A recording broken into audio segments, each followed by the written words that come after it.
सबके लिए अच्छा अच्छा करता हूँ लेकिन मेरे लिए लोग बुरा कर रहे हैं। तो इस पर एक छोटी सी कहानी सुनाता हूँ। एक राजा थे, बड़े निर्मोही थे, नास्तिक थे, भगवान में कोई विश्वास नहीं था, कोई दान दक्षिणा कुछ करना ही नहीं जीवन में, राजपाट का आनंद ले रहे थे। ठीक। तो एक दिन रथ पर आए, एक संत आए उनके सामने। संत रुके आकर के, संत को पता लगा इस तरह का राजा है। तो संत ने कहा राजा को कि मुझे आपसे दान चाहिए।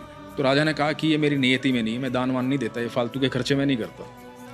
तो संत ने कहा कि नहीं, मुझे तो आपसे दान चाहिए ही चाहिए। इन बातों के बीच में क्या हुआ कि राजा के घोड़े ने, जो रथ का घोड़ा था, उसने लीद कर दी। तो संत ने राजा को कहा कि ये तो आपके किसी काम की नहीं है, तो आप यही उठा के दे दीजिए, पर मुझे आपके हाथ से लेना है कुछ ना कुछ।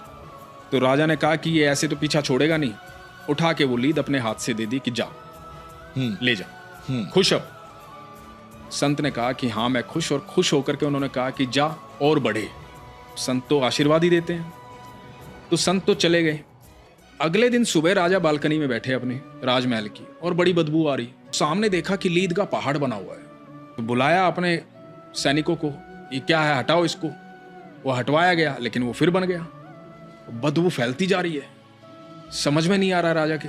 तो राजा को ध्यान आया कि एक संत आया था, उसको घोड़े की लीद दी थी और उसने कहा था कि और बढ़े, तो कहीं इस वजह से तो नहीं बढ़ रही है।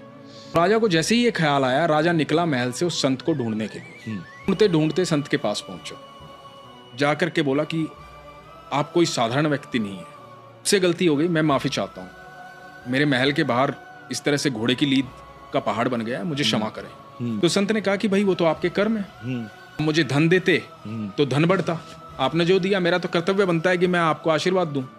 तो मैंने आपको इस तरह का आशीर्वाद दिया, कुछ तो निवारण होगा इसका। तो संत ने कहा कि हाँ निवारण है, लेकिन मुझसे कोई प्रश्न नहीं पूछेगा जब तक निवारण ना हो जाए।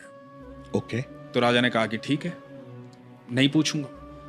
तो संत ने कहा कि जा अपनी प्रजा में कुछ ऐसा फैला दे कि लोग तेरी बुराई करने लग जाए। अब राजा वापिस आया, राजा ने बातें ऐसी फैलवा दी कि सब जगह राजा की बुराई हो रही है, सारी प्रजा राजा की बुराई कर रही है। इधर जब सुबह बालकनी में देखा तो पहाड़ जो है वो साफ हो चुका है, साफ हो चुका है। अब राजा को लगा कि हाँ अब ये तो पहले जैसा हो गया है।